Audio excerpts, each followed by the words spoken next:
ਸਤਿ ਸ਼੍ਰੀ ਅਕਾਲ ਪੰਜਾਬੀ ਰੇਡੀਓ ਤੇ Punjabi TV USA ਵੇਖ ਸੁਣ ਰਹੇ ਸਾਰੇ ਸਰੋਤਿਆਂ ਦਾ ਬਹੁਤ-ਬਹੁਤ ਸਵਾਗਤ ਹੈ ਇਸ ਸਮੇਂ ਦੇ ਵਿਸ਼ੇਸ਼ ਪ੍ਰੋਗਰਾਮ ਖਬਰ ਤੇ ਨਜ਼ਰ ਦੇ ਵਿੱਚ। ਇਸ ਪ੍ਰੋਗਰਾਮ ਦੇ ਵਿੱਚ ਦੇਸ਼ ਵਿਦੇਸ਼ ਦੇ ਨਾਲ ਜੁੜੀਆਂ ਹੋਈਆਂ ਅਹਿਮ ਖਬਰਾਂ ਤੇ ਪਾਈਦਾ ਚਾਨਣਾ ਤੇ ਖਬਰਾਂ ਦਾ ਵਿਸ਼ਲੇਸ਼ਣ ਕਰਨ ਦੇ ਲਈ ਸਾਡੇ ਨਾਲ ਸਾਥ ਹੁੰਦਾ ਹੈ ਸੀਨੀਅਰ ਪੱਤਰਕਾਰ ਮਿੰਟੂ ਗੁਰਸਰੀਆ ਜੀ ਦਾ। ਕਰਦੇ ਹਾਂ ਸਭ ਤੋਂ ਪਹਿਲਾਂ ਉਹਨਾਂ ਦਾ ਪ੍ਰੋਗਰਾਮ ਦੇ ਵਿੱਚ ਨਿੱਘਾ ਸਵਾਗਤ। ਬਹੁਤ-ਬਹੁਤ ਸਵਾਗਤ ਹੈ ਜੀ। ਸ਼ੁਕਰੀਆ ਸਾਰਿਆਂ ਨੂੰ। ਸਤਿ ਸ੍ਰੀ ਅਕਾਲ ਜੀ। ਸਤਿ ਸ਼੍ਰੀ ਅਕਾਲ ਜੀ। ਅੱਜ ਦੇ ਪ੍ਰੋਗਰਾਮ ਦੇ ਸਪਾਂਸਰਸ ਨੇ ਖਾਲਸਾ ਇੰਸ਼ੋਰੈਂਸ। ਲੰਬੇ ਸਮੇਂ ਤੋਂ ਇੰਸ਼ੋਰੈਂਸ ਦੇ ਖੇਤਰ ਦੇ ਵਿੱਚ ਸੇਵਾਵਾਂ ਨਿਭਾ ਰਹੇ ਨੇ। ਤੁਸੀਂ ਵੀ ਸੰਪਰਕ ਕਰ ਸਕਦੇ ਹੋ। ਨੰਬਰ ਹੈ 408-272-2500। ਟਿਰਕਿਆਣਾ ਇਮੀਗ੍ਰੇਸ਼ਨ ਲਾ ਫਰਮ। ਜੇ ਟਿਰਕਿਆਣਾ ਹੋਣਾ ਨਾਲ ਸੰਪਰਕ ਕਰ ਸਕਦੇ ਹੋ ਕਿਸੇ ਵੀ ਤਰ੍ਹਾਂ ਦੀ ਇਮੀਗ੍ਰੇਸ਼ਨ ਦੇ ਬਾਬਤ ਸਲਾਹ ਮਸ਼ਵਰਾ ਕਰਨ ਦੇ ਲਈ। Krishan Dhanota Yuba City. Baljinder Singh Nijjar Woodland. G N lube ਵਾਲੇ ਟਰੱਕ ਵਾਸ਼ ਕਰਦੇ ਨੇ, ਆਇਲ ਚੇਂਜ ਕਰਦੇ ਨੇ, ਏਅਰ ਬ੍ਰੇਕਸ ਦਾ ਕੰਮ ਤਸੱਲੀ ਬਖਸ਼ ਕਰਦੇ ਨੇ। ਤੁਸੀਂ ਇਹਨਾਂ ਦੇ ਕੋਲੋਂ ਨਵੇਂ ਪੁਰਾਣੇ ਟਾਇਰ ਵੀ ਖਰੀਦ ਸਕਦੇ ਹੋ। ਲੋਕੇਸ਼ਨ ਸੈਂਟਾਨੀਲਾ ਦੀ ਹੈ। ਨਿੰਮਾ ਸਹੋਤਾ ਹੋਣਾ ਦਾ ਨੰਬਰ ਹੈ 209-277-0113। Jaswinder Singh Nagra, Roswell, Avtar Singh Sangha, Yuba City, Baldev Singh Kang, Yuba City. ਬਹੁਤ ਬਹੁਤ ਧੰਨਵਾਦ ਹੈ ਇਹਨਾਂ ਸਾਰੇ ਸਪਾਂਸਰਸ ਦਾ। ਰੁਕ ਕਰੀਏ ਖਬਰਾਂ ਦਾ। ਮਿੰਟੂ ਜੀ ਪਾਇਓ ਚਾਨਣਾ ਜਰਾ। ਪੰਜਾਬ ਦੇ ਵਿੱਚ SIR ਹੋਣ ਜਾ ਰਹੀ ਹੈ। 15 ਜੂਨ ਦਾ ਸਮਾਂ ਮਿੱਥਿਆ ਗਿਆ ਜਦੋਂ ਇਸ ਦੀ ਸ਼ੁਰੂਆਤ ਹੋਣੀ ਹੈ। ਪੱਬਾਂ ਭਾਰ ਨੇ ਸਾਰੇ ਅਧਿਕਾਰੀ ਜਿਨ੍ਹਾਂ ਦੀ ਇਸ ਦੇ ਵਿੱਚ ਡਿਊਟੀ ਲੱਗਣੀ ਹੈ, ਕਿਉਂਕਿ ਅਸੀਂ ਦੇਖਿਆ ਜਿੱਥੇ ਜਿੱਥੇ ਵੀ SIR ਹੋਈ ਹੈ ਉੱਥੇ ਕਿਹੋ ਜਿਹੇ ਨਤੀਜੇ ਰਹੇ ਨੇ ਤੇ ਅਧਿਕਾਰੀਆਂ ਦੇ ਨਾਲ ਕਿਹੋ ਜਿਹਾ ਸਲੂਕ ਹੁੰਦਾ ਰਿਹਾ। ਉਹ ਹਰੇਕ ਚੀਜ਼ ਵੱਖ-ਵੱਖ ਪਹਿਲੂ ਨੇ ਇਸ ਚੀਜ਼ ਦੇ। ਪਰ ਪੰਜਾਬ ਦੇ ਵਿੱਚ ਜਾਰੀ SIR ਰੁਕੇਗੀ ਤਾਂ ਨਹੀਂ? ਹਾਂਜੀ।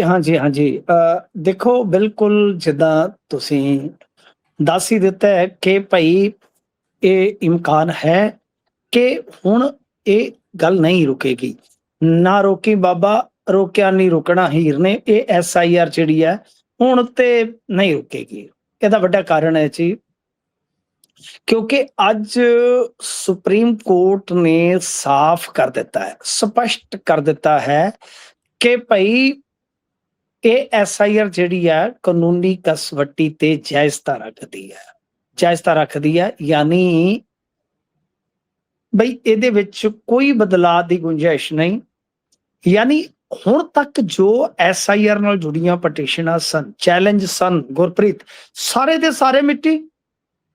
ਯਾਨੀ ਬਿਹਾਰ, ਬੰਗਾਲ, ਕੇਰਲ, ਤਮਿਲਨਾਡੂ ਉੱਥੋਂ ਹੁੰਦੀ ਆਈ ਜਿਹੜੀ SIR ਪੰਜਾਬ ਦੇ ਵਿੱਚ ਕਿਤੇ ਨਾ ਕਿਤੇ ਸੁਪਰੀਮ ਕੋਰਟ ਦੀ ਸੁਣਵਾਈ 'ਚ ਇਮਕਾਨ ਸੀ ਕਿ ਸ਼ਾਇਦ ਰੁਕ ਜਾਵੇ, ਪਰ ਇਹਦੇ ਤੇ ਹੁਣ ਗੱਲ ਬਿਲਕੁਲ ਖਤਮ ਹੋ ਚੁੱਕੀ ਹੈ ਕਿ SIR ਹੋਵੇਗੀ ਜੀ। ਅੱਜ ਸੁਪਰੀਮ ਕੋਰਟ ਨੇ ਇਸ ਦੇ ਨਾਲ ਇੱਕ ਗੱਲ ਹੋਰ ਕਹੀ, ਕਿਉਂਕਿ ਰੌਲਾ ਕੱਲਾ ਵੋਟਰ ਸੂਚੀਆਂ ਦਾ ਨਹੀਂ ਸੀ। ਰੌਲਾ ਇਹ ਵੀ ਸੀਗਾ ਕਿ SIR ਦੇ ਜ਼ਰੀਏ ਨਾਗਰਿਕਤਾ ਚੈੱਕ ਕੀਤੀ ਜਾ ਰਹੀ, ਕਿਉਂਕਿ ਨਾਗਰਿਕਤਾ ਐਕਟ ਅਲੱਗ ਆ ਤੇ ਜਿਹੜਾ ਲੋਕ ਨੁਮਾਇੰਦਗੀ ਐਕਟ 1955 ਇਹ ਅਲੱਗ ਆ। ਤਾਂ ਚੋਣ ਕਮਿਸ਼ਨ ਦਾ ਸੀਮਤ ਅਧਿਕਾਰ ਹੈ, ਵੈਸੇ ਉਹ ਖੁਦ ਮੁਖਤਿਆਰ ਹੈ।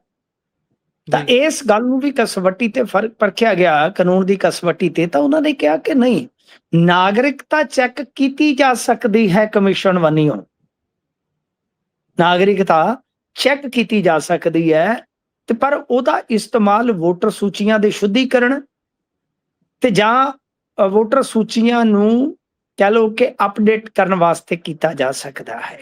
ਤਾਂ ਇਹ ਵੀ ਸਾਫ਼ ਹੋ ਗਿਆ ਕਿ ਨਾਗਰਿਕਤਾ ਨੂੰ ਚੈੱਕ ਕਰਨ ਦੀ ਉਹਨਾਂ ਦੇ ਕੋਲ ਅਥਾਰਟੀ ਹੈ। ਹੁਣ ਗੁਰਪ੍ਰੀਤ, ਜਿਹੜੀ ਗੱਲ ਪੰਜਾਬ ਦੇ SIR ਦੇ ਲਿਹਾਜ਼ ਨਾਲ ਲਾਜ਼ਮ ਹੋ ਜਾਂਦੀ, ਪਹਿਲੀ ਗੱਲ ਇਹ ਹੈ ਕਿ ਤੁਸੀਂ ਵੇਖੋ ਕਿ ਬਿਹਾਰ ਜਾਂ ਉਹਨਾਂ ਸਟੇਟਾਂ ਦੇ ਵਿੱਚ ਇਲੈਕਸ਼ਨ ਗੁਜ਼ਰ ਗਿਆ ਜਿੱਥੋਂ SIR ਸ਼ੁਰੂ ਹੋਈ ਸੀ। ਹੁਣ ਫੈਸਲਾ ਆਇਆ, ਫਰਜ਼ ਕਰੋ ਇਹ ਫੈਸਲਾ ਉਲਟ ਆਉਂਦਾ ਤਾਂ ਕੀ ਉਹ ਜਿਹੜੀਆਂ SIR ਦੇ ਨਾਲ ਬਣੀਆਂ ਸਰਕਾਰਾਂ ਸੀ, ਕੀ ਉਹਨਾਂ ਨੂੰ ਪਲਟ ਦਿੱਤਾ ਜਾਂਦਾ, ਖਤਮ ਕਰ ਦਿੱਤਾ ਜਾਂਦਾ? ਇਹ ਵੀ ਇੱਕ ਸਵਾਲ ਹੈ। ਬਿਲਕੁਲ। ਸੈਕੰਡ ਜਿਹੜੀ ਬੜੀ ਇੰਟਰਸਟਿੰਗ ਹੈ ਕਿ ਅਲਟੀਮੇਟਲੀ ਇਦਾਂ ਦੇ ਫੈਸਲੇ ਜਿਹੜੇ ਆ ਅੱਜ ਕੱਲ ਸੁਪਰੀਮ ਕੋਰਟ ਦੇ ਆਪਾਂ ਵੇਖਦੇ ਆ ਤਾਂ ਕੇਂਦਰ ਦੇ ਹੱਕ 'ਚ ਹੀ ਜਾਂਦੇ ਆ। ਤਾਂ ਜਿਵੇਂ ਹੁਣ ਕਈ ਬੰਦੇ ਕਹਿ ਦਿੰਦੇ ਆ ਕਿ ਇਲੈਕਟੋਰਲ ਬੌਂਡ ਵਾਲਾ ਜਿਹੜਾ ਮਸਲਾ ਸੀ ਉਹ ਤੇ ਸਰਕਾਰ ਦੇ ਉਲਟ ਗਿਆ ਸੀ, ਪਰ ਮੇਰਾ ਹਮੇਸ਼ਾ ਉਹਦੇ 'ਚ ਇੱਕ ਉਲਟ ਤਰਕ ਹੁੰਦਾ ਹੈ ਕਿ ਉਹ ਤੇ ਸਗੋਂ ਭਾਰਤੀ ਜਨਤਾ ਪਾਰਟੀ ਨੂੰ ਰਾਸ ਆਇਆ, ਸਰਕਾਰ ਨੂੰ ਰਾਸ ਆਇਆ, ਕਿਉਂਕਿ ਉਹਨਾਂ ਦਾ ਜਿਹੜਾ ਚੰਦਾ ਗਲਤ ਤਰੀਕੇ ਨਾਲ ਲਿਆ ਸੀ, ਜੋ ਸੁਪਰੀਮ ਕੋਰਟ ਨੇ ਕਿਹਾ ਕਿ ਤਰੀਕਾ ਗਲਤ ਆ, ਪਰ ਜਿਹੜਾ ਚੰਦਾ ਲਿਆ ਉਹ ਤੇ ਜਾਇਜ਼ ਹੋ ਗਿਆ। ਉਹ ਤੇ ਵਾਪਸ ਨਹੀਂ ਨਾ ਲਿਆ ਗਿਆ, ਉਹ ਤੇ ਜ਼ਬਤ ਨਹੀਂ ਕੀਤਾ ਗਿਆ। ਜੀ ਤਾਂ ਇਦਾਂ ਹੀ ਜੇ ਹੁਣ ਆਪਾਂ ਵੇਖੀਏ ਤਾਂ SIR ਤੇ ਕੋਈ ਤਬਦੀਲੀ ਜਾਂ ਜੋ ਰੱਦ ਹੋਣ ਦੀ ਗੁੰਜਾਇਸ਼ ਸੀ ਉਹ ਖਤਮ ਹੋ ਜਾਂਦੀ। ਤਾਂ ਹੁਣ ਪੰਜਾਬੀਆਂ ਨੂੰ ਮੈਂ ਤੇ ਅਪੀਲ ਕਰ ਰਿਹਾ ਪਿਛਲੇ ਕੁਝ ਦਿਨਾਂ ਤੋਂ ਕਿ ਸੀਰੀਅਸਲੀ SIR ਨੂੰ ਲੈ ਲੈਣਾ ਚਾਹੀਦਾ ਹੈ। ਵੋਟਰ ਮੈਪਿੰਗ ਆਲਰੇਡੀ 85% ਪੰਜਾਬ ਦੀ ਡਨ ਹੋ ਚੁੱਕੀ ਆ, ਜਿਹਦੇ ਵਿੱਚ ਬਹੁਤ ਵੱਡੀ ਡਾਊਟਫੁਲ ਵੋਟਰ ਦੀ ਗਿਣਤੀ ਆ। ਪਹਿਲਾਂ ਵੀ ਕਹਿ ਚੁੱਕਾ ਕਿ ਭਾਈ ਤੂੰ ਆਪਣੇ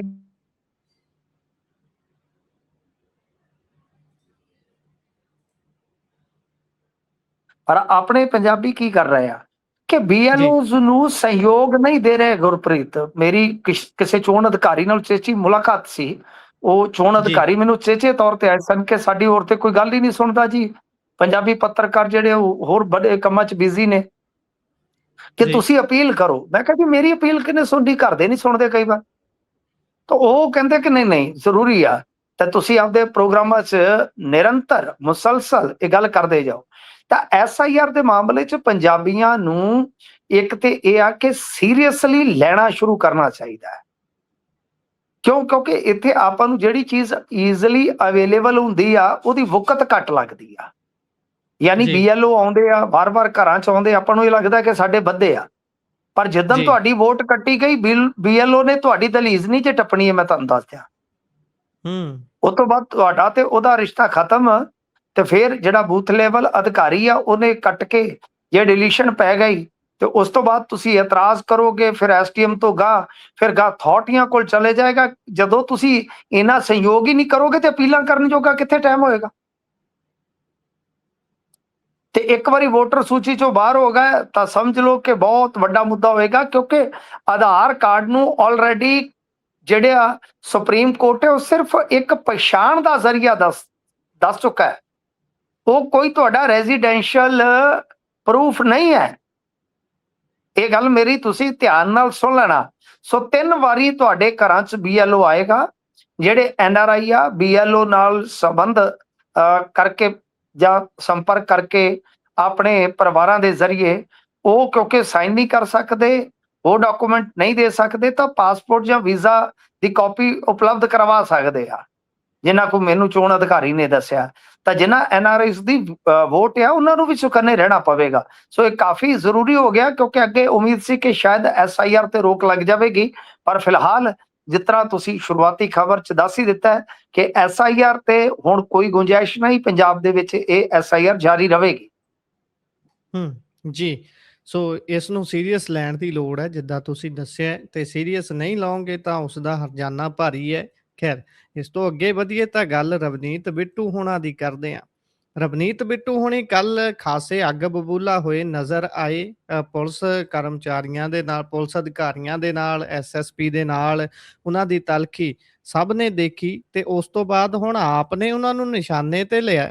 ਤੇ ਵੈਸੇ ਵੀ ਕੱਲ ਉਹਨਾਂ ਦੀ ਜਿਸ ਤਰੀਕੇ ਦੀ ਗੱਲਬਾਤ ਸੀ, ਜਿਸ ਤਰੀਕੇ ਦੇ ਨਾਲ ਸਿੰਘ ਫਸ ਰਹੇ ਸੀ, ਉਹ ਵੀ ਵੈਸੇ ਸਵਾਲਾਂ ਦੇ ਘੇਰੇ 'ਚ ਹੈ। ਗੱਲ ਵੀ ਭਾਈ ਇੱਕ ਮਰਿਆਦਾ ਹੁੰਦੀ ਹੈ, ਕਿਸੇ ਨਾਲ ਤੁਸੀਂ ਤਲਖ ਕਲਾਮੀ ਦੇ ਵਿੱਚ ਵੀ ਜੇਕਰ ਪੈਂਦੇ ਹੋ, ਘੱਟੋ ਘੱਟ ਉਹ ਤਾਂ ਨਾ ਲੰਘੋ। ਬਿਲਕੁਲ, ਪਰ ਇਹ ਗੱਲ ਫਿਰ ਕਿਸਾਨ ਆਗੂਆਂ ਤੇ ਵੀ ਲਾਗੂ ਹੋਏਗੀ। ਬਿਲਕੁਲ ਇਹ ਗੱਲ ਹਰੇਕ ਪ੍ਰਦਰਸ਼ਨਕਾਰੀ ਤੇ ਲਾਗੂ ਹੋਏਗੀ, ਕਿਉਂਕਿ ਰਵਨੀਤ ਬਿੱਟੂ ਨੂੰ ਛੱਡ ਦਈਏ ਤਾਂ ਫਿਰ ਪੁਲਿਸ ਨੂੰ ਆਪਾਂ ਆਮ ਤੌਰ ਤੇ ਦੇਖਦੇ ਹਾਂ ਹਰ ਬੰਦਾ ਗਲਤ ਕਹਿ ਦਿੰਦਾ ਕਈ ਵਾਰ। ਤਾਂ ਫਿਰ ਇਹਦਾ ਅਰਥ ਤੇ ਇਹ ਹੈ ਕਿ ਸਾਨੂੰ ਹਰ ਮੌਕੇ ਤੇ ਪੁਲਿਸ ਦੀ ਗਲਤੀ ਨਹੀਂ ਲੱਭਣੀ ਚਾਹੀਦੀ। ਜੀ ਤਾਂ ਇਹਨਾਂ ਤੇ ਵੀ ਪੈਮਾਨਾ ਲਾਗੂ ਹੁੰਦਾ ਹੈ। ਦੇਖੋ ਰਵਨੀਤ ਬਿੱਟੂ ਕਿਵੇਂ ਥਾਪੀਆਂ ਮਾਰ ਰਿਹਾ, ਜਿਵੇਂ ਕੋਈ 골ਡ ਮੈਡਲ ਜਿੱਤ ਕੇ ਆਇਆ ਹੁੰਦਾ 올림픽 'ਚ। ਬਿਲਕੁਲ ਅੱਛਾ, ਪੁਲਿਸ ਦੇ ਨਾਲ ਭੇੜ ਹੋਈ ਆ ਬਹੁਤ ਤਗੜੀ। ਡਾਕਟਰ ਰਵਜੋਤ ਗਰੇਵਾਲ, ਤੁਹਾਨੂੰ ਪਤਾ ਉਹ SSP ਸਾਹਿਬਾਂ ਜੀ ਜਿਹੜੇ ਕਿ ਤਰਨਤਾਰਨ ਜ਼ਿਮਨੀ ਚੋਣ ਦੇ ਵਿੱਚ ਬੜੀ ਕਾਰਵਾਈ ਤਗੜੀ ਦੀ ਜੱਦ 'ਚ ਆ ਗਏ ਸਨ। ਨਿੱਜੀ ਜ਼ਿੰਦਗੀ ਵੀ ਉਹਨਾਂ ਦੀ ਥੋੜੀ ਡਿਸਟਰਬ ਚੱਲੀ, ਟ੍ਰੈਜਡੀ ਹੋ ਗਈ ਸੀ। ਉਹਨਾਂ ਨੂੰ ਦੁਬਾਰਾ ਇੱਧਰ ਮਤਲਬ ਕਿ SSP ਲਾਇਆ ਗਿਆ ਹੈ ਸੰਗਰੂਰ ਦੇ ਵਿੱਚ। ਤਾਂ ਕਹਿਣ ਦਾ ਮਤਲਬ ਇਹ ਆ ਕਿ ਇਹ ਤੇ ਹੁਣ ਵੇਖਣ ਸ਼ਾਇਦ ਮਲੇਰਕੋਟਲੇ 'ਚ ਨਾ ਪੈਂਦਾ ਹੋਵੇ ਧੂਰੀ, ਕਿਉਂਕਿ ਮਲੇਰਕੋਟਲਾ ਅੱਡ ਤੋਂ ਜ਼ਿਲ੍ਹਾ ਬਣ ਚੁੱਕਾ ਹੈ। ਸੌਰੀ, ਇਹ ਮਾੜਾ ਜਿਹਾ ਕਨਫਰਮ ਕਰਨਾ, ਪਰ ਉਹ SSP ਨੇ ਸੰਬੰਧਿਤ ਜ਼ਿਲ੍ਹੇ ਦੇ। ਤਾਂ ਕਹਿਣ ਦਾ ਜੀ ਮਤਲਬ ਇਹ ਆ ਕਿ ਅਸਲ 'ਚ ਜੋ ਕੱਲ ਹੋਇਆ ਕਿ ਅੱਜ ਫਿਰ ਪ੍ਰੈਸ ਕਾਨਫਰੰਸਾਂ ਕੀਤੀਆਂ, ਅਮਨ ਅਰੋੜਾ, ਬਲਤੇਜ ਪੰਨੂ ਜਾਂ ਹੋਰ ਇਹਨਾਂ ਦੇ ਇਸ ਤਰ੍ਹਾਂ ਦੇ ਲੀਡਰ ਆ, ਉਹਨਾਂ ਨੇ ਬਹੁਤ ਕਰੜਾ ਇਤਰਾਜ਼ ਜਤਾਇਆ ਕਿ ਇਹਨਾਂ ਨੇ ਪੁਲਿਸ ਆਫੀਸਰ ਦੇ ਨਾਲ ਬਦਤਮੀਜ਼ੀ ਕੀਤੀ ਆ। ਸੋਸ਼ਲ ਮੀਡੀਆ ਤੇ ਵੀ ਜਿਹੜੇ ਇਹਨਾਂ ਦੇ ਆਪਣੇ ਪੇਜ ਆ, ਉਹਨਾਂ ਦੇ ਵਿੱਚ ਵੀ ਨੈਰੇਟਿਵ ਚਲਾਇਆ ਗਿਆ ਕਿ ਰਵਨੀਤ ਬਿੱਟੂ ਜਿਹੜਾ ਹੈ ਪੁਲਿਸ ਨਾਲ ਬੜੀ ਬੇਰਹਿਮੀ ਨਾਲ ਪੇਸ਼ ਆ ਰਿਹਾ। ਇੱਕ ਤੁਸੀਂ ਦੇਖਿਆ ਹੋਣਾ, ਸਿਪਾਹੀ ਦੇ ਧੌਣ ਤੇ ਹੱਥ ਜਿਹਾ ਰੱਖਿਆ ਘਸੁੰਨ ਦੀ ਮੁਦਰਾ 'ਚ, ਤਾਂ ਉਹ ਵੀ ਫੋਟੋ ਬੜੀ ਵਾਇਰਲ ਹੋਈ ਆ। ਯਾਨੀ ਅਮਨ ਅਰੋੜਾ ਨੇ ਤੇ ਇੱਥੋਂ ਤੱਕ ਕਿਹਾ ਵਾ ਕਿ ਪੁਲਿਸ ਨੂੰ ਇਹਨਾਂ ਨੇ ਦਲਾਲ ਤੇ ਦੱਲਾ ਸ਼ਬਦ ਇਸਤੇਮਾਲ ਕਰਕੇ ਬੜਾ ਭੰਡਿਆ ਹੈ, ਇਹਨਾਂ ਤੇ ਕਾਰਵਾਈ ਕਰਨੀ ਚਾਹੀਦੀ ਹੈ ਸਖਤ। ਦੇਖੋ, ਜੇ ਆਪਾਂ ਦੇਖੀਏ ਰਵਨੀਤ ਬਿੱਟੂ ਹੋਰਾਂ ਦੀ ਵੀ ਗੱਲ ਛੱਡ ਦਿਓ, ਮਜੀਠੀਆ ਦੀ ਜਿਹੜੀ ਝੜਪ ਹੋਈ ਆ ਪਿਛਲੇ ਦਿਨੀ, ਉਹ ਵੀ ਬੜੀ ਚਰਚਿਤ ਰਹੀ ਆ। ਇਸ ਤੋਂ ਇਲਾਵਾ ਜੇ ਤੁਸੀਂ ਵੇਖੋਗੇ ਰਾਜਾ ਵੜਿੰਗ ਦਾ, ਉਹਨਾਂ ਦਾ ਆਡੀਓ ਇੱਕ ਸ਼ੁਗਲ ਬਣ ਗਿਆ ਗੁਰਪ੍ਰੀਤ, ਇਹ ਰੀਲਾਂ ਦਾ ਯੁੱਗ ਆ। ਅੱਜ ਵੀ ਅਸੀਂ ਬਹੁਤ ਇੱਕ ਕਹਿ ਲਓ ਕਿ ਟੌਪ ਕਲਾਸ ਦੇ ਅਫਸਰ ਦੇ ਨਾਲ ਮੈਂ ਬੈਠਾ, ਆਹੀ ਗੱਲਾਂ ਉਹਨਾਂ ਦੇ ਮੁਖਾਰਬਿਨ ਤੋਂ ਸੁਣ ਰਿਹਾ ਸੀਗਾ ਪੰਜਾਬ ਦੇ ਲਿਹਾਜ਼ ਨਾਲ। ਨੌਜਵਾਨ ਨੇ ਤੁਹਾਡੇ ਵਾਂਗੂ ਬਹੁਤ ਉੱਚ ਕੋਟੀ ਦਾ ਅਹੁਦਾ ਉਹਨਾਂ ਦੇ ਕੋਲ, ਆਹੀ ਗੱਲਾਂ ਤਾਂ ਮਤਲਬ ਕਿ ਲੀਡਰਸ਼ਿਪ ਨਾਲ ਸੰਬੰਧਿਤ ਬਹੁਤ ਬਿਹਤਰੀਨ ਗੱਲਾਂ ਉਹਨਾਂ ਨੇ, ਕਿਉਂਕਿ ਉਹ ਇੰਡੀਆ ਦੇ ਕੋਨੇ-ਕੋਨੇ 'ਚ ਕੰਮ ਕਰ ਚੁੱਕੇ ਆ। ਤਾਂ ਮਤਲਬ ਕਿ ਆਹੀ ਗੱਲਾਂ ਕਿ ਜਿਹੜੇ ਸਾਡੇ ਲੀਡਰ ਨੇ ਨਾ ਗੁਰਪ੍ਰੀਤ, ਇਹ ਹੁਣ ਹੋ ਗਏ ਨੇ ਜਿਵੇਂ ਤੁਸੀਂ ਦੇਖਦੇ ਹੋ ਅਥਰੀ ਮੰਡੀਰ, ਵੀ ਰੀਲ ਪਾਉਣੀ ਆ, ਭਾਵੇਂ ਪਹਾੜ ਤੇ ਚੜਨਾ ਪਵੇ, ਭਾਵੇਂ ਰੇਲ ਗੱਡੀ ਦੇ ਥੱਲੇ ਫੜਨਾ ਪਵੇ, ਭਾਵੇਂ ਸਮੁੰਦਰ 'ਚ ਤਰਨਾ ਪਵੇ, ਭਾਵੇਂ ਅੱਗ 'ਚ ਖੜਨਾ ਪਵੇ, ਹੋਰ ਨਹੀਂ ਤੇ ਭਾਵੇਂ ਝੂਠਾ ਮੂਠਾ ਡਰਨਾ ਪਵੇ ਜਾਂ ਐਵੇਂ ਫਰੇਬੀ ਜਿਹਾ ਲੜਨਾ ਪਵੇ, ਇਹਨਾਂ ਨੇ ਰੀਲ ਰੀਲ ਰੀਲ ਖੇਡਣਾ ਹੀ ਖੇਡਣਾ ਸਰ। ਤੁਸੀਂ ਇਹ ਵੇਖੋ, ਜੀਤ ਮਹਿੰਦਰ ਸਿੱਧੂ ਨੇ ਜਿਹੜਾ ਇਸ਼ਾਰਾ ਕੀਤਾ, ਕੀ ਉਹਨੂੰ ਚੰਗਾ ਲੱਗ ਸਕਦੇ? ਬਿਲਕੁਲ ਬਿਲਕੁਲ। ਮਤਲਬ ਕਿ ਅਸੀਂ ਦੇਖ ਰਹੇ ਹਾਂ ਹਰ ਪਾਸੇ ਮਰਿਆਦਾ ਜਿਹੜੀ ਆ ਉਹ ਟੁੱਟਦੀ ਆ।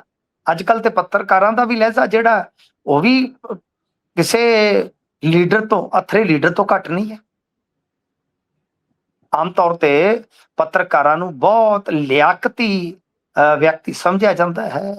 ਤਾਂ ਖੈਰ, ਆਪਾਂ ਇੱਕ ਗੱਲ ਜਿਹੜੀ ਸੁਣ ਰਹੇ ਹਾਂ ਤੇ ਦੇਖ ਰਹੇ ਹਾਂ ਉਹ ਇਹੋ ਆ ਕਿ ਸ਼ੁਗਲ ਕੀਤਾ ਜਾਂਦਾ ਹੈ ਕਿ ਕੋਈ ਝੜਪ ਦੀ ਰੀਲ ਕੱਟੀ ਜਾਵੇ, ਉਹ ਰੀਲ ਵਾਇਰਲ ਹੋਵੇ, ਲੋਕਾਂ 'ਚ ਜਾਇਆ ਜਾਵੇ, ਯਾਨੀ ਆ ਸਾਰਾ ਕੁਛ।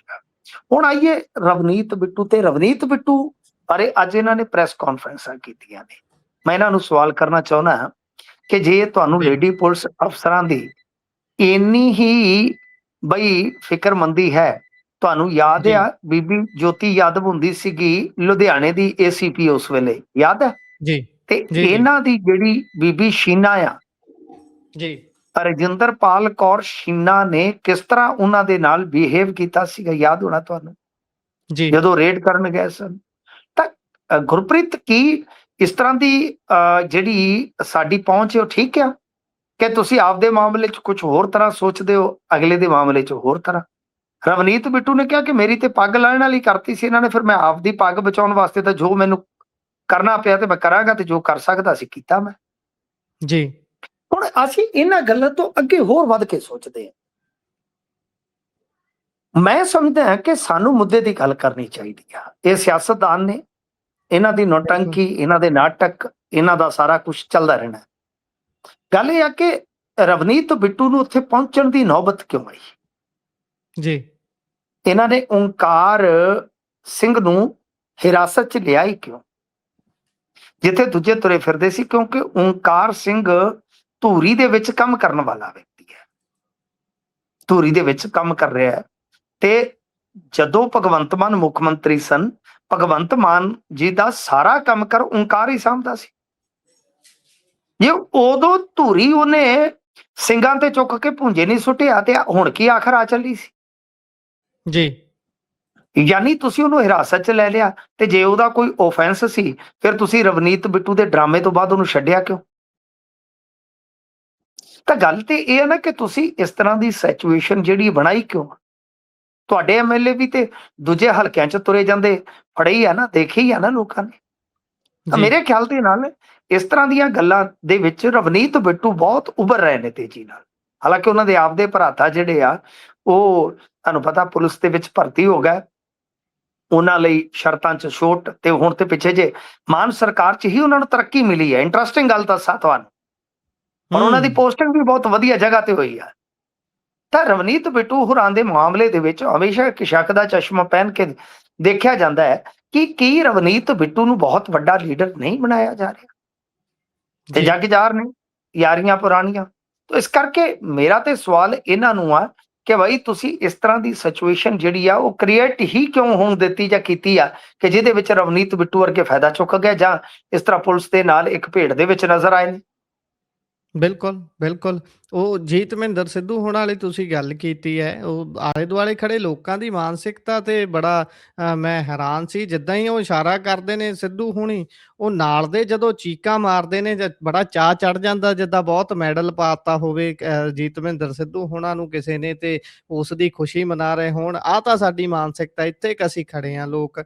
ਦੂਜੇ ਪਾਸਿਓਂ ਇੱਕ ਤਸਵੀਰ ਮੈਸਰ ਖਾਨਾ ਹੋਣਾ ਦੇ ਸਮਰਥਕਾਂ ਦੀ ਵੀ ਸਾਹਮਣੇ ਆਈ, ਉਸ ਦੇ ਵਿੱਚ ਵੀ ਉਹ ਵੀ ਗੰਦੇ ਇਸ਼ਾਰੇ ਕਰੀ ਜਾਂਦੇ ਸੀ ਇੱਕ ਦੂਜੇ ਵੱਲ ਨੂੰ। ਇਹ ਚੱਲੀ ਪਤਾ ਨਹੀਂ ਕੀ ਜਾਂਦਾ, ਇਹ ਸਿਰਫ ਇਹ ਹੈ ਹੀ ਮੈਕ ਗੰਦੇ ਤੱਕ। ਲੋਕ ਨੇ, ਇਹ ਜੀ। ਗੁਰਪ੍ਰੀਤ ਗੰਦੇ ਲੋਕ ਨੇ, ਹੋਰ ਇਹ ਭਜਨ ਬੰਦਗੀ ਕਿੱਥੋਂ ਕਰਨਗੇ? ਹੂੰ, ਇਹ ਬਿਲਕੁਲ। ਜਿਹੜੇ ਐਲਾਨੀਆਂ ਨਾਮੀ ਬਦਮਾਸ਼ ਆ ਉਹ ਤੇ ਬਦਨਾਮ ਹੁੰਦੇ ਆ। ਅਸਲੀ ਜੀ, ਲੁੱਚੇ ਤੁਹਾਡੇ ਸਾਹਮਣੇ ਆ। ਇਹਨਾਂ ਦੀ ਲੁੱਚਗਿਰੀ, ਕਿਸੇ ਦਾ ਪੀਏ ਗੰਦਾ ਇਸ਼ਾਰਾ ਕਰਦਾ ਹੈ, ਕੋਈ ਮੇਅਰ ਦਾ ਪਤੀ ਏਦਾਂ ਦਾ ਗੰਦ ਘੋਲਦਾ ਹੈ। ਅਸਲੀ ਲੁੱਚੇ ਇਹ ਲੋਕ ਨੇ ਸਰ, ਜਿਹੜੇ ਜੀ। ਬਦਲ ਲੋਕ ਹੁੰਦੇ ਨੇ, ਬਦਨਾਮ ਲੋਕ ਹੁੰਦੇ ਨੇ, ਉਹ ਤਾਂ ਪਤਾ ਹੀ ਹੁੰਦਾ ਹੈ। ਇਹ ਲੁੱਚੇ ਲੁਕਵੇਂ ਲੁੱਚੇ ਨੇ। ਬਿਲਕੁਲ, ਬਿਲਕੁਲ। ਇਸ ਤੋਂ ਅੱਗੇ ਜੇਕਰ ਆਪਾਂ ਵਧੀਏ ਤਾਂ ਗੱਲ ਪੱਤਰਕਾਰ ਰਤਨਦੀਪ ਧਾਲੀਵਾਲ ਹੋਣਾ ਦੀ ਕਰ ਲੈਂਦੇ ਹਾਂ। ਉਹਨਾਂ ਦੀ ਵੀਡੀਓ ਇੱਕ ਸਾਹਮਣੇ ਆਈ ਹੈ, ਉਹਨਾਂ ਨੇ ਵੀਡੀਓ ਪਾ ਕੇ ਜਾਣਕਾਰੀ ਦਿੱਤੀ ਹੈ ਵੀ ਭਾਈ ਘਰੇ ਜਾ ਜਾ ਕੇ ਪੁਲਿਸ ਤੰਗ ਪਰੇਸ਼ਾਨ ਕਰ ਰਹੀ ਹੈ, ਤੇ ਸ਼ਿਕਾਇਤਾਂ ਦਾ ਤਾਂ ਕਹਿੰਦੇ ਅੰਬਾਰ ਲੱਗ ਗਿਆ। ਉਹਨਾਂ ਨੇ ਆਪਣੇ ਪੋਡਕਾਸਟ 'ਚ ਇੱਕ ਗੱਲ ਕੀਤੀ ਸੀ ਉਸ ਨੂੰ ਲੈ ਕੇ। ਦੇਖੋ ਗੁਰਪ੍ਰੀਤ, ਗੱਲ ਇਹ ਆ ਕਿ ਰਤਨ ਧਾਲੀਵਾਲ ਉਹ ਇੱਕ ਪੋਡਕਾਸਟ ਕਰਦੇ ਆ, ਜਾਂ ਚਲੋ ਐਨਾਲਿਸਿਸ ਕਰਦੇ ਨੇ। ਉਹ ਵੀ ਅਸੀਂ ਜੀ, ਵੀ ਐਨਾਲਿਸਿਸ ਹੀ ਕਰਦੇ ਆ ਖਬਰਾਂ ਦਾ। ਹਰ ਇੱਕ ਬੰਦੇ ਦਾ ਕੰਮ ਕਰਨ ਦਾ ਢੰਗ ਹੁੰਦਾ ਹੈ, ਠੀਕ ਹੈ ਜੀ। ਤੇ ਬਹੁਤ ਸਾਰੇ ਲੋਕਾਂ ਨੂੰ ਸ਼ਾਇਦ ਆਪਣਾ ਕੰਮ ਗੁਰਪ੍ਰੀਤ ਨਹੀਂ ਪਸੰਦ ਹੋਏਗਾ, ਬਹੁਤ ਜੀ, ਸਾਰੇ ਲੋਕ ਪਿਆਰ ਕਰਦੇ ਹੋਣਗੇ। ਇਦਾਂ ਹੀ ਆ, ਸਾਰਿਆਂ ਦਾ ਕੰਮ ਆਪਦੀ ਆਪਦੀ ਜਗ੍ਹਾ ਹੁੰਦਾ ਹੈ। ਹੁਣ ਜਿਹੜੀ ਗੱਲ ਰਤਨ ਨੇ ਕਹੀ ਆ, ਰਤਨ ਨੇ ਕਿਹਾ ਕਿ ਇਹਨਾਂ ਦੀਆਂ ਇੰਨੀਆਂ ਟਿਕਟਾਂ ਕੱਟੀਆਂ ਜਾ ਸਕਦੀਆਂ। ਆਪਣੀ ਆਡੀਅנס ਦੇ ਵਿੱਚੋਂ ਵੀ ਬਹੁਤ ਸਾਰੇ ਇਸ ਗੱਲ ਦੇ ਚਸ਼ਮਦੀਦ ਹੋਣਗੇ ਕਿ ਇਹ ਗੱਲ ਤੇ ਆਪਾਂ ਕਈ ਮਹੀਨੇ ਤੋਂ ਕਰ ਰਹੇ ਹਾਂ ਕਿ ਇਹਨਾਂ ਦੀਆਂ 30 ਤੋਂ 40 ਟਿਕਟਾਂ ਲਗਭਗ ਨਿਸ਼ਾਨੇ ਦੇ ਨੇ। ਜੀ, ਇਹਦੇ ਨਾਲ ਕੀ ਹੋ ਗਿਆ ਜੀ, ਕੀ ਭਾਅ ਡਿੱਗ ਪਿਆ? ਤੇ ਦੂਜੀ ਚੀਜ਼ ਇਹ ਕਿ ਰਤਨ ਨੇ ਇੰਨਾ ਆਪਣੇ ਤੋਂ ਵੱਖ ਕੀਤਾ ਕਿ ਉਹਨੇ ਨਾਮ ਦੱਸਤੇ, ਉਹਦੇ ਜੀ, ਕੋਲ ਆਪਦੀ ਜਾਣਕਾਰੀ ਹੋਏਗੀ, ਠੀਕ ਹੈ ਨਾ ਗੁਰਪ੍ਰੀਤ? ਇਹਦੇ ਚ ਕੀ ਹੋਇਆ ਯਾਰ? ਸਿੰਪਲ ਫੰਡਾ ਹੈ, ਜੇ ਕਿਸੇ ਨੇ ਕੋਈ ਇਦਾਂ ਦੀ ਜਾਣਕਾਰੀ ਦਿੱਤੀ ਹੈ ਜਿਸ ਨੂੰ ਤੁਸੀਂ ਮੰਨ ਰਹੇ ਹੋ ਕਿ ਨਹੀਂ ਇਹ ਸਾਡਾ ਕੋਈ ਨੁਕਸਾਨ ਕਰ ਸਕਦੀ ਹੈ, ਜਾਂ ਲੋਕਾਂ ਦੇ ਵਿੱਚ ਇੱਕ ਦੁਵਿਧਾ ਪੈਦਾ ਕਰ ਸਕਦੀ ਹੈ, ਤਾਂ ਫਿਰ ਬੜਾ ਸਿੰਪਲ ਹੈ ਨਾ ਗੁਰਪ੍ਰੀਤ, ਕਿ ਤੁਸੀਂ ਇੱਕ ਪ੍ਰੈਸ ਰਿਲੀਜ਼ ਜਾਰੀ ਕਰੋ, ਪ੍ਰੈਸ ਨੋਟ ਜਾਰੀ ਕਰ ਦਿਓ, ਤੇ ਉਸ ਪ੍ਰੈਸ ਨੋਟ ਦੇ ਵਿੱਚ ਇੱਕ ਸਿੰਪਲ ਲਾਈਨ ਲਿਖ ਦਿਓ ਕਿ ਸੰਬੰਧਿਤ ਵਿਸ਼ੇ ਨਾਲ ਜੁੜੀਆਂ ਜਿਹੜੀਆਂ ਖਬਰਾਂ ਨੇ ਉਹਨਾਂ ਦਾ ਕੋਈ ਆਧਾਰ ਨਹੀਂ, ਕੋਈ ਅਸੀਂ ਸਰਵੇ ਨਹੀਂ ਕਰਾਇਆ, ਤੇ ਜਦੋਂ ਟਿਕਟਾਂ ਦਾ ਐਲਾਨ ਹੋਏਗਾ ਉਦੋਂ ਤੁਹਾਡੇ ਸਾਹਮਣੇ ਆ ਜਾਏਗਾ। ਗੱਲ ਖਤਮ ਹੈ। ਬਿਲਕੁਲ। ਇਹਦੇ ਚ ਤੇ ਕੋਈ ਤਰਕ ਵਿਤਰਕ ਕਰਨ ਦੀ ਜ਼ਰੂਰਤ ਹੀ ਨਹੀਂ। ਜਿਵੇਂ ਰਤਨ ਕਹਿ ਰਿਹਾ ਸੀਗਾ ਕਿ ਆਪਦੀ ਅੱਜ ਵਾਲੀ ਵੀਡੀਓ ਚ ਕਿ ਤੁਸੀਂ ਟਿਕਟਾਂ ਦਾ ਐਲਾਨ ਕਰ ਦਿਓ ਜੀ, ਇਹਨਾਂ ਦੀਆਂ ਟਿਕਟਾਂ ਦਾ। ਆਪਾਂ ਕਿਸੇ ਨੂੰ ਬਤੌਰ ਪੱਤਰਕਾਰ ਕਿਸੇ ਜਥੇਬੰਦੀ ਨੂੰ ਟਿਕਟਾਂ ਦੇ ਐਲਾਨ ਵਾਸਤੇ ਕਿਵੇਂ ਕਹਿ ਸਕਦੇ? ਜੀ, ਠੀਕ ਹੈ ਨਾ ਜੀ? ਤਾਂ ਕਹਿਣ ਦਾ ਮਤਲਬ ਹੈ ਕਿ ਚਲੋ ਉਹਨਾਂ ਨੇ ਕਰਨਾ ਨਹੀਂ ਕਰਨਾ, ਅਸੀਂ ਕਹਤਾ ਠੀਕ ਆ। ਪਰ ਜੋ ਇੱਕ ਰਵਾਇਤ ਤੁਰੀ ਆਉਂਦੀ ਹੈ ਕਿ ਕਿਸੇ ਵੀ ਵਿਸ਼ਲੇਸ਼ਕ ਦੀ ਗੱਲ ਦਾ ਖੰਡਨ ਕਰਨਾ ਹੋਵੇ, ਜਿਸ ਨੂੰ ਕੋਈ ਫੋਲੋ ਜ਼ਿਆਦਾ ਲੋਕ ਕਰਦੇ ਆ, ਤਾਂ ਤੁਸੀਂ ਜਸਟ ਉਸੇ ਪਬਲਿਕ ਡੋਮੇਨ ਚ ਜਾਓ, ਇੱਕ ਸੂਚਨਾ ਜਿਹੜੀ ਹੈ ਤੁਸੀਂ ਉਹਦੇ ਕਾਊਂਟਰ ਦੇ ਰੂਪ ਦੇ ਵਿੱਚ ਲੋਕਾਂ ਦੇ ਸਾਹਮਣੇ ਰੱਖੋ, ਤੇ ਫਿਰ ਆਪਣੇ ਆਪ ਹੀ ਜਿੱਥੇ ਉਹ ਗੱਲ ਚੱਲਦੀ ਹੈ ਉੱਥੇ ਲੋਕ ਗੱਲ ਕਰ ਦਿੰਦੇ ਆ ਕਿ ਨਹੀਂ ਮਿੱਤਰਾ, ਸਰਕਾਰ ਦਾ ਤੇ ਇਸ ਮਾਮਲੇ 'ਚ ਆ ਕਹਿਣਾ, ਆਫੀਸ਼ੀਅਲੀ ਆ ਕਹਿਣਾ। ਕਿਉਂਕਿ ਜੀ, ਜੇ ਆਪਾਂ ਸੋਰਸਸ ਦੇ ਹਵਾਲੇ ਨਾਲ ਕਰਾਂਗੇ ਤਾਂ ਆਪਾਂ ਤਾਂ ਅਨਆਫੀਸ਼ੀਅਲੀ ਸੂਚਿਤ ਕਰ ਰਹੇ ਆ ਨਾ, ਜੀ, ਉਧਰੋਂ ਤੇ ਅਧਿਕਾਰਤ ਤੌਰ ਤੇ ਹੋ ਜਾਏਗਾ। ਤੇ ਜਦੋਂ ਬਿਲਕੁਲ। ਇੱਕ ਵੇਲਾ ਆਏਗਾ, ਸਾਰਾ ਕੁਝ ਹੋ ਜਾਏਗਾ, ਉਦੋਂ ਪਤਾ ਲੱਗ ਜੂ ਕਿਹੜੀ ਧਿਰ ਸੱਚੀ ਹੈ ਕਿਹੜੀ ਧਿਰ ਝੂਠੀ ਹੈ। ਮੈਂ ਤੇ ਆਪ ਕਹਿਣਾ, ਅੱਜ ਵੀ ਕਹਿਣਾ ਕਿ ਬਹੁਤ ਸਾਰੀਆਂ ਟਿਕਟਾਂ ਇਹਨਾਂ ਦੀਆਂ ਜਿਹੜੀਆਂ ਨੇ ਉਹ ਕੱਟੀਆਂ ਜਾ ਸਕਦੀਆਂ ਨੇ। ਤਾਂ ਅਸਲ ਦੇ ਵਿੱਚ ਗੁਰਪ੍ਰੀਤ ਇਹ ਮਾਮਲਾ ਇਦਾਂ ਆ ਕਿ ਇਹ ਜਿਹੜੇ ਦਿੱਲੀ ਵਾਲੇ ਆ, ਇਹਨਾਂ ਦੇ ਰਡਾਰ ਤੇ ਕੁਝ ਪੱਤਰਕਾਰ ਰਹਿੰਦੇ ਨੇ। ਇਹੀ ਕੰਮ ਫਿਰ ਗੱਲ ਇਹ ਆ ਕਿ ਅੱਗੇ ਆਏਗਾ ਕਿ ਪੰਜਾਬੀ ਆਪਣੇ ਬੰਦੇ ਆ ਜਿਹੜੇ ਇਹਨਾਂ ਨੂੰ ਸਮੇਂ ਦਰ ਸਮੇਂ ਇਸ ਤਰ੍ਹਾਂ ਦੀਆਂ ਪੁੱਠੀਆਂ ਕਹਿ ਲਓ ਕਿ ਸਲਾਹਾਂ ਦਿੰਦੇ ਨੇ, ਆਹ ਕਰ ਲਓ ਜੀ, ਵਾਹ ਕਰ ਲਓ। ਸੋ ਇਸ ਕਰਕੇ ਨੁਕਸਾਨ ਇਹਨਾਂ ਦਾ ਹੀ ਹੋ ਰਿਹਾ।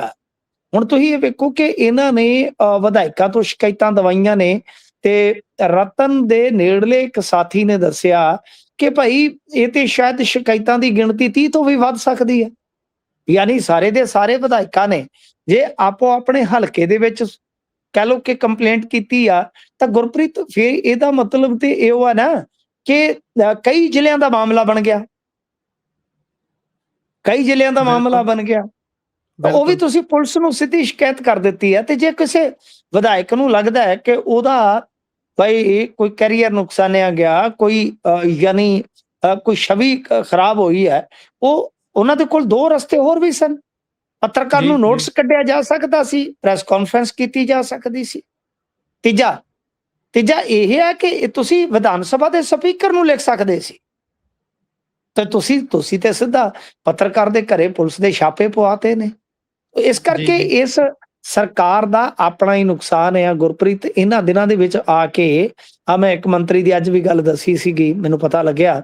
ਇਨਫੈਕਟ ਜਿਸ ਮੁੰਡੇ ਦੇ ਨਾਲ ਗੱਲ ਹੋਈ ਉਹਦਾ ਹੀ ਮਾਮਲਾ ਸੀ। ਉਸਨੇ ਕਿਹਾ ਕਿ ਮੇਰੇ ਤੇ ਪੱਤਰਕਾਰ ਤੌਰ ਤੇ ਉਹਨੇ ਦੱਸਿਆ ਕੰਮ ਕਰਦੇ ਆ, ਇਹਨਾਂ ਦੇ ਬੰਦੇ ਨੇ ਪਰਚੇ ਕਰਵਾਏ ਸੀ 2, ਪਰ ਹੁਣ ਕੀ ਹੈ ਜੀ ਕਿ ਹੁਣ ਯਾਨੀ ਸਾਫ਼ ਕਰ ਦਿੱਤਾ। ਉਹਨਾਂ ਨੇ ਕਿਹਾ ਕਿ ਭਾਈ ਕੋਈ ਗੱਲ ਨਹੀਂ, ਤੂੰ ਆ ਜਾ, ਗਿਲੇ ਸ਼ਿਕਵੇ ਆਪਾਂ ਖਤਮ ਕਰੀਏ ਯਾਰ, ਕੋਈ ਨਹੀਂ, ਆਪਾਂ ਕਿਹੜਾ ਕੋਈ ਇੱਕ ਦੂਜੇ ਦਾ ਵਿਅਕਤੀਗਤ ਨੁਕਸਾਨ ਕੀਤਾ। ਤੇ ਦੇਖੋ ਕਿੱਡੀ ਗੱਲ ਸੋਹਣੀ ਗੱਲ ਆ, ਮਾਮਲਾ ਨਿਬੜ ਗਿਆ ਜੀ। ਇਸ ਕਰਕੇ ਮੇਰੇ ਖਿਆਲ ਦੇ ਨਾਲ ਜਿੱਦ ਨਾਲ ਮਸਲੇ ਵਿਗੜ ਜਾਂਦੇ ਨੇ, ਰਜ਼ਾਮੰਦੀ ਕਰ ਲਓ, ਨਿਬੜ ਜਾਂਦੇ ਨੇ। ਤਾਂ ਇਹ ਚੀਜ਼ਾਂ ਨਹੀਂ ਇੰਨੀ ਦੂਰ ਤੱਕ ਜਾਣੀਆਂ ਚਾਹੀਦੀਆਂ ਗੁਰਪ੍ਰੀਤ। ਅਨਫੋਰਚੂਨੇਟਲੀ ਜਿੰਨੀਆਂ ਦੂਰ ਇਹ ਲਿਜਾ ਰਹੇ ਨੇ ਪੱਤਰਕਾਰਾਂ ਦੇ ਵਿੱਚ, ਤੇ ਮੈਂ ਅੱਗੇ ਕਿਹਾ ਕਿ ਤੁਸੀਂ ਇੰਨਾ ਜ਼ਿਆਦਾ ਲੋਕਾਂ ਦੇ ਅੰਦਰ, ਕੁਝ ਲੋਕ ਜਿਹੜੇ ਖਾਸ ਤੁਹਾਡੇ ਨੇ, ਉਹਨਾਂ ਦੇ ਅੰਦਰ ਇੰਨਾ ਜ਼ਹਿਰ ਭਰ ਰਹੇ ਹੋ ਕਿ ਗੱਲ ਹੀ ਛੱਡ ਦਿਓ। ਮਸਲਨ ਕਿ ਜਦੋਂ ਰਣਜੀਤ ਵਾਲਾ ਮਾਮਲਾ ਹੋਇਆ ਸੀ ਤਾਂ ਮੈਂ ਉਸ ਵੇਲੇ ਵੀ ਇੱਕ ਖਦਸ਼ਾ ਜ਼ਾਹਰ ਕੀਤਾ ਸੀਗਾ ਕਿ ਆਉਣ ਵਾਲੇ ਸਮੇਂ 'ਚ ਪੱਤਰਕਾਰਾਂ ਤੇ ਨਾ ਸਿਰਫ ਸ਼ਬਦੀ ਹਮਲੇ ਹੋਣਗੇ ਬਲਕਿ ਸਰੀਰਕ ਹਮਲੇ ਵੀ ਹੋ ਸਕਦੇ ਆ। ਅੱਜ ਤੁਹਾਡੇ ਸਾਹਮਣੇ ਆ ਨਾ ਕਿ ਬੀਬੀ ਮਾਣੂਕੇ ਦੇ ਨਾਲ ਸੁਖਵਿੰਦਰ ਦੀ ਬਹਿਸ ਹੁੰਦੀ ਹੈ। ਉਸ ਤੋਂ ਬਾਅਦ ਉਹਦੀ ਨਾ ਸਿਰਫ ਪੱਗ ਲਾਈ ਗਈ ਬਲਕਿ ਉਸ ਤੇ ਬਹੁਤ ਜ਼ੋਰਦਾਰ ਹਮਲਾ ਕੀਤਾ ਗਿਆ। ਉਹਨੇ ਤੇ ਦੋਸ਼ ਲਾਇਆ ਕਿ ਬੀਬੀ ਮਾਣੂਕੇ ਦੇ ਸਪੋਰਟਰਾਂ ਨੇ ਲਾਇਆ ਕਥਿਤ ਤੌਰ ਤੇ ਇਹ ਸਾਰਾ ਮੈਨੂੰ ਸੱਟ ਫੇਟ ਵਾਲਾ ਕੰਮ, ਕਿਉਂਕਿ ਉਧਰ ਇੱਕ ਉਹਦੇ ਕੈਮਰਾਮੈਨ ਨੂੰ ਤੇਜ਼ਧਾਰ ਹਥਿਆਰਾਂ ਨਾਲ ਵੀ ਕੱਟਿਆ ਗਿਆ, ਸੱਟਾਂ ਮਾਰੀਆਂ ਗਈਆਂ। ਤਾਂ ਇਹ ਬੜੀ ਖਤਰਨਾਕ ਸਿਚੁਏਸ਼ਨ ਜਿਹੜੀ ਆ ਉਹ ਮੈਨੂੰ ਉਸ ਵੇਲੇ ਦਿਖੀ ਸੀ ਜਦੋਂ ਖੁਦ ਮੁੱਖ ਮੰਤਰੀ ਪ੍ਰਵੋਕ ਕਰ ਰਹੇ ਸਨ ਕਿ ਇਹ ਕੁਝ ਪੱਤਰਕਾਰ ਬੁਰਕੀ ਲੈ ਚੁੱਕੇ ਆ, ਇਹ ਕੁਝ ਪੱਤਰਕਾਰ ਐਕਸ ਡਰੱਗੀ ਆ, ਇਹ ਕੁਝ ਪੱਤਰਕਾਰ ਮਤਲਬ ਕਿ ਹਰ ਗੱਲ 'ਚ ਐ ਕਰਦੇ ਆ। ਯਾਨੀ ਪਬਲਿਕ ਦੇ ਮਨਾਂ ਦੇ ਵਿੱਚ ਤੁਸੀਂ ਇਹਨਾਂ ਨੂੰ ਖਲਨਾਇਕ ਬਣਾ ਦਿੱਤਾ, ਖਾਸ ਤੌਰ ਤੇ ਉਹ ਪਬਲਿਕ ਦਾ ਹਿੱਸਾ ਜਿਹੜਾ ਤੁਹਾਨੂੰ ਪਿਆਰ ਕਰਦਾ ਹੈ। ਤੁਹਾਡਾ ਪਿਆਰ ਪਬਲਿਕ ਲਈ ਠੀਕ ਆ, ਮੁਬਾਰਕ ਬਈ, ਪਬਲਿਕ ਕਰੇ ਤੁਹਾਨੂੰ ਜਮ ਪਿਆਰ, ਪਰ ਪੱਤਰਕਾਰਾਂ ਦਾ ਖਾਸ ਤੌਰ ਤੇ ਜਿਹੜੇ ਆਪਦਾ ਕੰਮ ਕਰਨ 'ਚ ਮਸਰੂਫ ਨੇ, ਉਹਨਾਂ ਦਾ ਅਕਸ ਇਸ ਤਰ੍ਹਾਂ ਦਾ ਬਣਾ ਦੇਣਾ, ਉਹਨਾਂ ਦੇ ਵਾਸਤੇ ਲੋਕਾਂ ਦੇ ਮਨਾਂ 'ਚ ਨਫ਼ਰਤ ਭਰ ਦੇਣਾ, ਇਹ ਇੱਕ ਤਰ੍ਹਾਂ ਨਾਲ ਪ੍ਰਵੋਕ ਕਰਨਾ ਹੀ ਹੁੰਦਾ ਗੁਰਪ੍ਰੀਤ। ਤੇ ਇਹਦੇ ਰੁਝਾਨ ਮਿਲ ਰਹੇ ਨੇ ਆਪਾਂ। ਜੀ ਬਿਲਕੁਲ ਉਹੀ ਤਰ੍ਹਾਂ ਦੀ ਤਸਵੀਰ ਹੈ ਇਹ। ਦੇਖੋ ਅੱਗੇ ਵਧਦੇ ਹਾਂ ਤੇ ਕਮੇਟੀ ਨੇ ਸਿੱਟ ਉੱਤੇ ਜਤਾਇਆ ਜੀ ਇਤਰਾਜ਼, ਕਹਿੰਦੇ ਦੇਖੋ ਜਿੱਥੇ ਮਸਲਾ ਕਮੇਟੀ ਦਾ ਆ ਗਿਆ ਉੱਥੇ ਐਸਜੀਪੀਸੀ, ਆਪਾਂ ਕਹਾਂਗੇ ਐਸਜੀਪੀਸੀ, ਸ਼੍ਰੋਮਣੀ ਗੁਰਦੁਆਰਾ ਪ੍ਰਬੰਧਕ ਕਮੇਟੀ, ਇਹ ਜਿਹੜੇ 328 ਸਰੂਪ ਵਾਲਾ ਮਾਮਲਾ ਹੈ। ਹਾਲਾਂਕਿ ਗਿਣਤੀ ਦੇ ਵਿੱਚ ਜੇ ਆਪਾਂ ਵੇਖੀਏ ਤਾਂ ਅੰਕੜਾ ਜਿਹੜਾ ਉਹ ਵੱਖਰਾ ਵੀ ਨਿਕਲਦਾ ਹੈ। ਤਾਂ ਇਹਨਾਂ ਨੇ ਜ਼ੋਰ ਦੇ ਕੇ ਕਿਹਾ, ਧਾਮੀ ਹੋਰਾਂ ਨੇ, ਕਿ ਦਰਅਸਲ ਕੀ ਹੈ ਕਿ ਜਿਹੜੀ ਐਸਆਈਟੀ ਆ ਉਹ ਹੁਣ ਆਪਦੀ ਹੱਦ ਤੋਂ ਬਾਹਰ ਜਾ ਰਹੀ ਆ। ਤੇ ਬਕਾਇਦਾ ਉਹਨਾਂ ਨੇ ਲਿਖਤੀ ਐਤਰਾਜ਼ ਵੀ ਜਤਾਇਆ। ਇਹ ਕਾਫੀ ਅਹਿਮ ਮਾਮਲਾ ਹੈ। ਸਿੱਖਾਂ ਦੇ ਮਾਮਲਿਆਂ ਨੂੰ ਅੱਜ ਕੱਲ ਇੰਨੀ ਤਵੱਜੋ ਸਿੱਖ ਹੀ ਨਹੀਂ ਦਿੰਦੇ ਜਿੰਨੀ ਮਿਲਣੀ ਚਾਹੀਦੀ ਆ। ਇਹ ਕਮਾਲ ਦੀ ਗੱਲ ਹੈ। ਤੋ ਇਸ ਸੰਸਥਾ ਨੇ ਕਿਹਾ ਕਿ ਬਈ ਪੰਜਾਬ ਸਰਕਾਰ ਵੱਲੋਂ ਐਸਆਈਟੀ ਜਿਹੜੀ ਗਠਿਤ ਕੀਤੀ ਗਈ ਉਹਨੂੰ ਸਹਿਯੋਗ ਦੇਣ ਲਈ ਜੋ ਡਾਇਰੈਕਸ਼ਨਸ ਹੋਈਆਂ ਸਨ, ਉਹਦੇ ਤਹਿਤ ਜਦੋਂ ਵੀ ਐਸਆਈਟੀ ਵੱਲੋਂ ਰਿਕਾਰਡ ਜਾਂ ਕੋਈ ਜਾਣਕਾਰੀ ਮੰਗੀ ਗਈ, ਐਸਜੀਪੀਸੀ ਨੇ ਚੰਡੀਗੜ੍ਹ ਸਥਿਤ ਆਪਣੇ ਉਪ ਦਫ਼ਤਰ ਦੇ ਵਿੱਚ ਜਾ ਕੇ ਪੂਰਾ ਸਹਿਯੋਗ ਦਿੱਤਾ। ਤਾਂ ਕਹਿੰਦੇ ਕਿ ਇਸ ਜਾਣਕਾਰੀ ਦਾ ਕੋਈ ਜਿਵੇਂ ਐਸਜੀਪੀਸੀ ਦੇ ਅਨੁਸਾਰ ਹੁਣ ਐਸਆਈਟੀ ਵੱਲੋਂ ਭੇਜੇ ਗਏ 2 ਅੱਡ-ਅੱਡ ਪੱਤਰਾਂ ਦੇ ਵਿੱਚ ਕਮੇਟੀ ਦੇ ਜਿਹੜੇ ਅੰਤਰਿਕ ਪ੍ਰਸ਼ਾਸਨਿਕ ਮਾਮਲੇ ਆ ਅੰਦਰੂਨੀ, ਉਹਦੇ ਸਬੰਧ ਦੇ ਵਿੱਚ ਜਾਣਕਾਰੀ ਮੰਗੀ ਜਾ ਰਹੀ ਹੈ। ਇਹਦੇ ਵਿੱਚ ਐਸਜੀਪੀਸੀ ਦੇ ਬੈਂਕ ਖਾਤੇ, ਲੈਣ ਦੇਣ, ਬੈਲੈਂਸ ਸ਼ੀਟ, ਅਕਾਊਂਟਸ, ਗੁਰਬਾਣੀ ਪ੍ਰਸਾਰਣ ਨੂੰ ਲੈ ਕੇ ਨਿੱਜੀ ਚੈਨਲ ਦੇ ਨਾਲ ਜੋ ਐਗਰੀਮੈਂਟ ਹੈ ਉਹਨਾਂ ਦੀ ਜਾਣਕਾਰੀ ਸ਼ਾਮਲ ਹੈ। ਤਾਂ ਗੁਰਪ੍ਰੀਤ ਇਹ ਵਾਕਿਆ ਮੇਰੇ ਖਿਆਲ ਦੇ ਨਾਲ ਠੀਕ ਆ, ਆਪਾਂ ਕਹਿ ਸਕਦੇ ਹਾਂ ਬਹੁਤ ਸਾਰੇ ਸਿੱਖਾਂ ਨੂੰ ਨਿਰਾਸ਼ ਕੀਤਾ ਹੈ ਮੌਜੂਦਾ ਸੰਸਥਾ ਦੇ ਜਿਹੜੇ ਅਹੁਦੇਦਾਰ ਆ ਜਾਂ ਇਹਨਾਂ ਦੇ ਸੰਚਾਲਕ ਬਾਦਲ ਫੈਮਿਲੀ ਵਾਲੇ ਆ। ਪਰ ਇਹ ਵੇਖਣਾ ਹੋਏਗਾ ਕਿ ਜੇ ਇੱਕ ਵਾਰੀ ਸਰਕਾਰ ਇਹਨਾਂ ਮਾਮਲਿਆਂ ਦੇ ਵਿੱਚ ਦਖਲ ਦੇਣ ਚ ਕਾਮਯਾਬ ਰਹਿੰਦੀ ਹੈ ਗੁਰਪ੍ਰੀਤ, ਤਾਂ ਕੀ ਇਨ ਫਿਊਚਰ ਇਹ ਬਹੁਤ ਵੱਡੀ ਸਮੱਸਿਆ ਨਾ ਬਣ ਜਾਏਗੀ? ਕਿਉਂਕਿ ਬਹੁਤ ਸਾਰੇ ਜਿਹੜੇ ਲੋਕ ਨੇ ਜਿਹੜੇ ਕਾਨੂੰਨ ਦੇ ਵੀ ਜਾਣਕਾਰ ਹੁੰਦੀ ਹੈ, ਮਾਹਰ ਹੁੰਦੇ ਆ, ਤਾਂ ਉਹਨਾਂ ਨੇ ਜੋ ਇਹਨਾਂ ਨੇ ਬੇਅਦਬੀ ਦੇ ਮਾਮਲੇ 'ਚ ਅਮੈਂਡਮੈਂਟ ਲਿਆਂਦੀ ਸੀਗੀ, ਉਸ ਨੂੰ ਵੀ ਕਿਤੇ ਨਾ ਕਿਤੇ ਇੱਕ ਤਰ੍ਹਾਂ ਨਾਲ ਅਸਿੱਧਾ ਦਖਲ ਹੀ ਦੱਸਿਆ ਸੀਗਾ ਸਿੱਖਾਂ ਦੇ ਮਾਮਲਿਆਂ 'ਚ। ਸੋ ਸਿੱਖ ਚਿੰਤਕਾਂ ਨੂੰ ਚਾਹੇ ਉਹਨਾਂ ਦੇ ਕਿੰਨੇ ਵੀ ਵਖਰੇਵੇਂ ਹੋਣ, ਕਿੰਨੇ ਵੀ ਸੰਸਥਾਵਾਂ ਨਾਲ ਸ਼ਿਕਵੇ ਹੋਣ, ਚਲੋ ਉਹ ਬਾਅਦ ਦੀ ਗੱਲ ਆ, ਪਰ ਇਕੱਠੇ ਹੋ ਕੇ ਇਸ ਗੱਲ ਤੇ ਮੰਥਨ ਜ਼ਰੂਰ ਕਰ ਲੈਣਾ ਚਾਹੀਦਾ ਹੈ। ਇਹ ਕੋਈ ਜਿਹੜੀ ਸਿੱਖ ਬੋਡੀ ਇਹ ਕੋਈ ਐਵੇਂ ਨਹੀਂ ਹੋਂਦ ਚ ਆ ਗਈ ਗੁਰਪ੍ਰੀਤ, ਦੀ ਇੱਕ ਹਿਸਟਰੀ ਆ, ਇਤਿਹਾਸ ਤੇ ਇੱਕ ਕਹਿ ਲਓ ਕਿ ਗੋਲਡਨ ਵਰਕੇ ਦੇ ਤੌਰ ਤੇ ਇਹਨਾਂ ਦੇ ਕੰਟਰੀਬਿਊਸ਼ਨ ਅਕਾਲੀਆਂ ਦੇ, ਐਸਜੀਪੀਸੀ ਦੇ ਇਸ ਮੁਲਕ ਦੇ ਲਈ ਹੈਗੇ ਆ।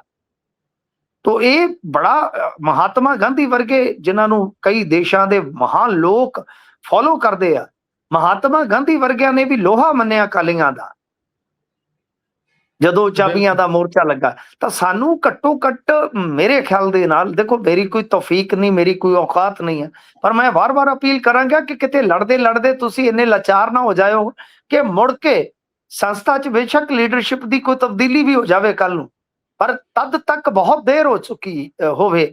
ਇਹ ਐਸਾ ਮੇਰਾ ਮੰਨਣਾ ਹੈ ਗੁਰਪ੍ਰੀਤ ਜੀ। ਇਸ ਤੋਂ ਅੱਗੇ ਜੇਕਰ ਵਧੀਏ ਤਾਂ ਜੋਗਰਾਜ ਸਿੰਘ ਹੋਣਾ ਨੇ ਹੁਣ ਸਫਾਈ ਦਿੱਤੀ ਹੈ। ਆਖਿਰਕਾਰ ਇਹ ਕਿਵੇਂ ਆਈ ਹੈ, ਇਹਨਾਂ ਦੀ ਸਫਾਈ ਕਿਸ ਦੇ ਜ਼ਰੀਏ ਇਹਨਾਂ ਨੇ ਦਿੱਤੀ, ਜਾਂ ਕੋਈ ਇੰਟਰਵਿਊ ਸਾਹਮਣੇ ਆਈ ਹੈ, ਕਹਿ ਕੀ ਰਹੇ ਨੇ ਆਪਣੇ ਪੱਖ 'ਚ?